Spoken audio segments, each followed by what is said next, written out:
umqondo uyahambeka umqondo ugcine usubuza imibuzo ompendulo yazo ungayidingi ngempela. Ugcina usumbuza ukuthi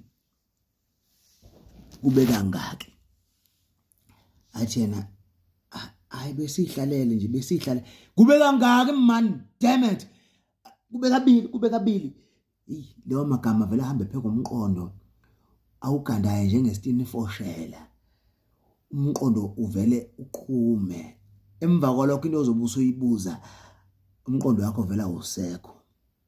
Usuyabuza sekuyayiphumela nje usuyavuza umqondo wakho. Kube into engakanani. Hayi ibingehlula hey. Bekuyinto ebingehlula.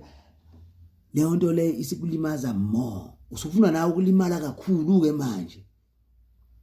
Isikhathi sibe ngakanani isikhathi. Hayi mina bengilokhu ngithi akayeke mina bengingafuni. Hawu. Hayi.